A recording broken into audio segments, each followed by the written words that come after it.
Hi guys, welcome back to another 1.19 Skyblock episode.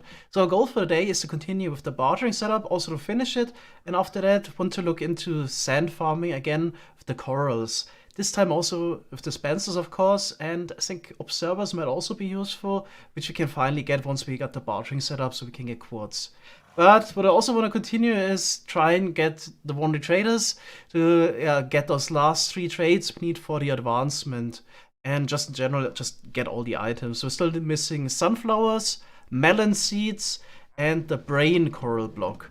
So it was AFK for about 10 hours again. And the one time we got super lucky with 6 warning traders was definitely an exception. So we got 2 again, not many, but let's see what they got. Bubble coral block, we had that before, I'm just gonna buy it anyway. We have the emeralds, then acacia sapling sand, red sand, yeah, nothing. Second guy dies. Darker oak sapling. Yeah, okay. No luck. So it looks like we're gonna have to do this a couple times more. Yeah, it's like with all the collectibles, getting the last few you're missing usually takes more than half the time. Next, let's quickly check the progress was made at the gold farm.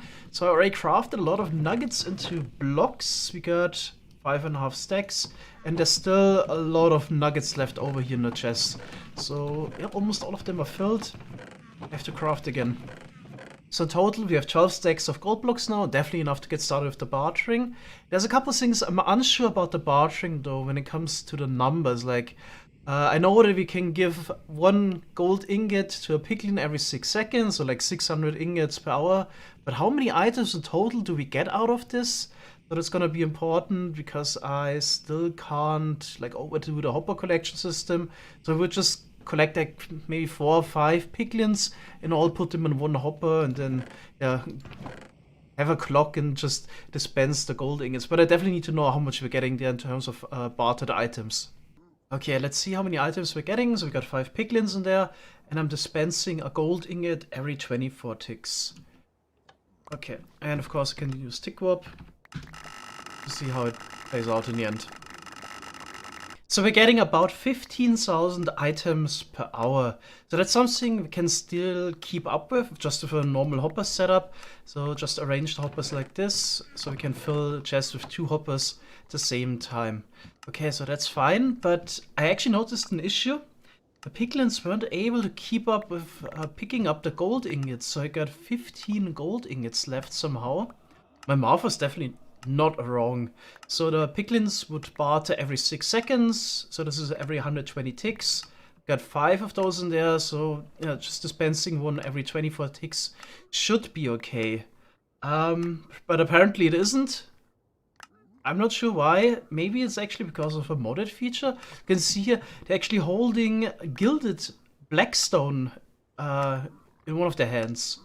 In one hand they hold the ingots, in the other hand they hold another gold item. So that's actually a modded feature. In normal vanilla you wouldn't get gilded blackstone, but yeah, the loot table got changed and here we get it. I'm just speculating right now. Maybe this is something that messes with the pickup speed. Maybe it's also different in vanilla, I'm not entirely sure, but it seems like if I want this speed, I should probably just put a 6 piglin in there and then we're also good. Yeah, probably one way to do it. How many gilded blackstone do you even get? So it's actually not a lot. Looks like we're getting maybe a stack per hour, so it's quite rare. Yeah, the gilded blackstone in normal vanilla is also not renewable. So you can only find those blocks as part of the bastion structure. It's actually quite a shame, it's a neat looking block. Why is it not renewable? So it would be perfect for the bartering. It's actually a really good idea by the mod author to make it renewable this way, because we already have the blackstone that was made renewable this way as well. If it's maybe low drop rates, so I actually tested it a bit longer now, it's closer to actually only 25 per hour, so hundreds of the blackstone blocks or gilded blackstone things would be perfect for bartering. So that's actually something I would wish to have in vanilla. That's actually fine. There's a couple other things that you can get from bartering where I don't really see the point. I guess best example would be leather. You can already get it from the hoglins in the nether, can get it a couple ways in the overworld. So why do we need to get this from bartering? Also, yeah, a couple other things would have maybe been more interesting. A different mechanic to make it renewable. Yeah, like, I don't know, do we really need to get a string and ender pearls from bartering as well? Of course, some speedrunners make use of that. Yeah, anyway. So, just saying, would be maybe nice if this would also be a vanilla way of getting gilded blackstone. Alright, then I would say we can build it like this. No reason to go more complicated for now. Again, it's our first setup to get started. Later we'll definitely build a more sophisticated gold and bartering setup. We can also maybe use the auto crafting feature. No more manual nugget into ingot crafting. Yeah, chain everything together, but for now this is enough to get started. So we should definitely here provide enough double chests so I can AFK for 1 hour, especially with all of the non-stackable items we're getting, to not overfill this. Yeah, this would then distribute or dispense 3000 gold ingots per hour. The gold farm produces 1600, so we can basically AFK both systems at the same time. Okay, then next step is go to survival, build up the small setup here, and try to get 6 piglins. Back at survival, everything is prepared already. Decided to have the bartering system right next to the gold farm, just for shorter travel time. Okay, next step is getting piglins. So we're actually quite lucky. There's a crimson forest biome right next to the nether waste biome, so we have a lot higher chances to get some piglins spawning there. Just realized there's also hoglins spawning, so I'm just gonna place a couple slabs here on the side as well. This will prevent the hoglins spawning on both sides. Okay, there we go. And I still need to get 1 piece of equipment that is out of gold, so the piglins won't attack me. But yeah, this should be fairly simple. I can just head over to the gold farm. I'm quite certain we get, yeah, already the first piglins. The spawning platform really doesn't need to be very large. Let's craft some boots. Okay. We also need a couple minecarts. 2 is enough. Then we can try to get those guys into the bartering system. Am I being attacked? No. Okay, everything is good. Then we just place down a minecart here and push a piglin into it. Let's see if this works. So I don't intend to use name tags because they're gonna keep holding items anyway. I think they're also gonna self-equip with some iron boots that they barter themselves. So I don't think we need to worry about them despawning. Actually, now that I think about it, is there maybe a chance that some piglins won't pick up stuff? Not entirely sure about this. Yeah, I definitely don't want to get into that situation where the piglins despawn. I'm just gonna get some name tags real quick. Okay, I got the name tags, but oh my god, it's a bit crowded here. Yeah, they actually overdid it a bit with the spawning spaces. Why 0 spawning is actually crazy. Okay, should I put them in one after the other? Might be a good idea, it's only 6 anyway. So he shouldn't be able to escape here.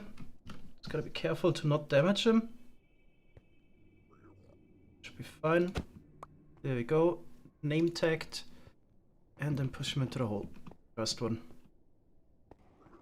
And number 5. And there's number 6. Alright. Okay, now we just need to stock this with gold. And then start the clock here in the back. Right, I brought over enough to fill a double chest. There we go. And now let's turn this off. Wait a little bit. Oh no, I actually have to break the redstone. Then just flick it real quick. There we go. Okay. Piglins are picking up the first gold, and any second we should get our first goodies. There it is. Was this some gravel? Yep, got some gravel first. Neat. Okay, that means we can now also technically make concrete powder. Took less than a minute and we already have a Soul Speed 3 book. I think I have some iron left. I might even put it on my diamond boots immediately. Is this enough to make an anvil? Let's see. Yeah, definitely. There we go. I have levels as well, mostly from trading. And now we also have soul speed. It's actually really useful now that we have a lot of soul sand. We could, at least in the nether for now, replace some of those walkways here. If you either soul sand, get directly, or we could also convert it into soul soil using the campfire conversion. So basically craft a soul campfire, break it, and it would drop soul soil. That's the way to get this block. But I think soul sand should be fine. Only downside is if we, for some reason, don't have the boots, we would be slowed down. I guess soul sand for now is okay. 1 hour of AFK time and 1 hour of building the soul sand road and sorting all of the items later. It looks like this now. So we have a good amount of blackstone now. It's actually nice building blocks, so that's really good. Then got a ton of gravel for concrete powder mostly. Oh, I should also make a flint and steel finally. Definitely gonna take some. But I can also use fire charges, I just remembered that. So either we use flint and steel or just take a stack of that. And then we got a ton of arrows. Then here the quartz, that's what we're mostly after, so I'm gonna bring all of that back home. Nether brick is nice, soul sand as well. String, obsidian, drying obsidian, yeah, the gold we got from iron nuggets. A lot of soul speed books. No way I'm ever gonna use all of those. Then ender pearls and yeah, the rest. So got 33 gilded blackstone as well. And we also made progress when it comes to advancements. So we did this tree almost completely. Receive gravel from bartering, then get quartz from bartering. We did that, and we got all the items from bartering basically. We also got the soul sand from bartering, and here it also tells you how to do the soil conversion with the campfire. But right now this is actually a little bit expensive because it costs 3 logs each time to craft 1 campfire. So we definitely need to make a tree farm first in order to do that. And here we got 2 more interesting features. We can now also make what is it, calcite or tuff in a blast furnace. So with the quartz that we got, we can craft diorite andesite, and then we can smelt that in a furnace and get those stone blocks. And yeah, then we can also make an amethyst geode. So we have to place a lava and surround it with certain blocks and wait like 2 hours to get a budding amethyst. Okay, but that's not something I want to do right away. Now I want to finally work on the sand farm with the dispensers and some redstone. And it's super nice. We have now the soul sand walkway to quickly get back to the portal. So it's definitely faster to figure this out in creative mode. So you probably remember this from earlier episodes. One of the modded features is if you have a dead coral or coral fan that is in flowing water, it will produce sand over time. So this actually got slowed down a little bit. This is now 8 times slower, like in an earlier version of the mod. We have to wait a little bit until the sand gets generated here. So it takes usually around half a minute until it would land in here. Okay, we used this manually, so we were able to just place coral fans on the side of blocks by bone milling the adjacent block. There we just got the first sand block. So we need to automate this. Let's remove this. So what we need to do is basically you have a dispenser that bone mills the water here. And yeah, there's the first issue. So if we click ourselves, you can always click on the side of the block and always get a coral fan. So it's really convenient. Hopefully we can also recreate it with the dispenser somehow. So one problem is that seagrass could generate on top of this block here. I was thinking we can just replace this with leaves. As far as I know, can't have any seagrass or other stuff on top. Yeah, let's see if we get a coral fan right away. There we go. Okay, so then the next step is actually using the dispenser of a bucket. Not sure, maybe we can also use a second dispenser. Let's try to do it with one first. That sucks in the water again. Then we need to wait. It can take up to 5 seconds. And then we need to dispense the water again. And then we need to detect the coral or dead coral fan disappearing. So there's always a 3% chance every time that sand is generated that the coral fan just disappears. Then we need to make a new one. So I guess it definitely makes sense to have an observer here at the top that would detect this disappearance of the coral fan. And then the next step is again to bone mill the water.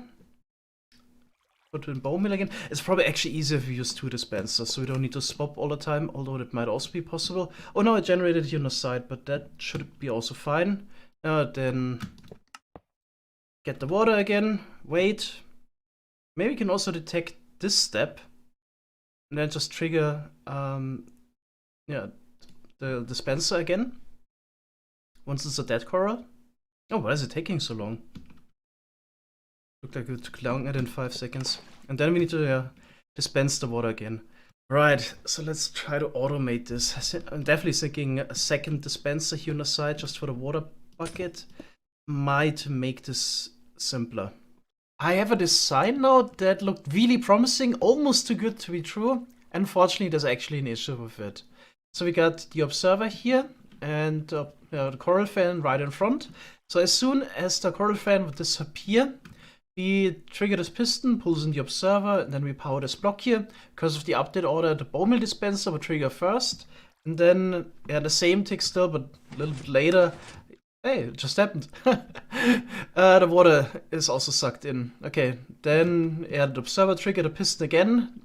The other observer here is getting pushed out. And once this turns into a dead coral, we pull it back in. And then we trigger both dispensers again. The bone meal isn't wasted here at the top, but the water is getting dispensed. And then we got another pulse, so the observer is getting pushed out. So basically the observer gets triggered 4 times in total each cycle, but only every second time we actually need to power the dispensers here. Okay, this looked really promising, but there's one issue with it. Something I found out later. I was just tick warping this, and after a couple hours it broke. And I realized that we don't have 100% chance that the dead coral fan generates. So I actually assumed this would be the case, because every time I would just use bone meal on the side of a block here, we always get coral fan. But it's kind of targeted. If you have a dispenser here, then sometimes it wastes the bone meal but doesn't generate a coral fan. I noticed that surrounding the water source with additional blocks kind of increased the chance to get, actually, showcase effect, increased the chance to get a coral fan, but it still wasn't 100%. So if you would have this system now, and we're unlucky and don't generate a coral fan, it would just stop working. So we basically just sit there and there's no coral fan and the system stops working. So we would need to make a much more complicated system in case we want to do the detection system. So what we would need to do is, if we detect that the coral fan disappears, we need to basically clock a dispenser until we realize that there is a new dead coral, then we can suck in the water. But then it's getting a lot more complicated, because then this observer would get triggered 5 times. So when we actually bone meal and pull in the water, this is basically 2 events that happen, which is kind of nice. So it works with this just simple T flip-flop. But then we would have 5 activations of the observer, which makes it already more complicated. We also would need to have some sort of system that detects that the coral has grown. This is getting way more awful. I'm thinking actually using a clocked system instead. Thinking about it, the clock-based approach actually is really, really promising. So the huge benefit of this approach would be that it's way simpler and also can be stacked vertically a lot easier. So we would have a dispenser every second block. Actually tried to have it every block, but then we didn't get any sand. That seems like it really needs the water that only flows to the side and not downwards. So this would be a lot simpler. It's also a lot simpler to make an off switch. Making the off switch for the detection-based design would have been a little bit of an issue, as far as I can tell, in case we want to make it 100% reliable. The clock-based design, we wouldn't have that issue. That is also good. One more issue that is already solved. So it would just work like this. We have this approach here with the dispensers. We bone meal first. Can also do it multiple times. So we have a really good chance that there's a coral fan everywhere. Then we take in the water, wait like 30 seconds, maybe Yeah, like maybe 30 seconds. We actually have to figure out how long this takes exactly. It's definitely longer than 15 sometimes. Yeah, then we dispense the water again, and then we wait. We need to just find out what's the best interval for this now. Maybe 5 minutes, maybe 10 minutes, or 20 minutes. Produce the sand, and at some point, of course, the coral fan breaks and doesn't get replaced immediately. That's what isn't nice about it, but what actually counts in the end is how much lag it causes and how much effort it is to build. So I would argue the clock-based design might actually be better, even if some modules don't run 100% of the time pretty much. Yeah, then like every 10 minutes or so, you can also do a quick tick warp. We would just bone meal again, pull in the water. So now we would bone meal. Actually, none of the coral fan has broken. Just suck in the water, wait like 30 seconds, dispense it again, do this over and over again. This seems really simple. Yeah. Unless maybe somebody has a better idea, we'll just go for that. I also like how simple the bone meal distribution would be with this design compared to maybe the detection-based one. So we just have the bone meal input at the top, and then the bone meal trickles down. So of course, a bit of a downside is that we would need to apply a lot of bone meal, because we need to wait for this dispenser to fill up and so on. But in the end, once we have enough bone meal, yeah, this is actually super simple. To make that joke again is actually the better trickle-down mechanics. So first, the dispensers at the bottom get supplied, and the ones at the top only get enough bone meal once everyone is taken care of. Those are actually the better trickle-down mechanics, if you think about it. I'm also really curious right now if maybe somebody else has a better idea how to make the sand farm, or somebody knows a really good trick that I'm not aware of. So in that case, definitely send me either DM on Discord or in the YouTube comments. Let me know how you would make the sand farm. But yeah, I would just end the episode here. Definitely gonna check out the feedback and then decide, yeah, at the beginning of next episode, which one to build. Right, that's all for today. Thanks guys for watching, and see you next time. Bye bye.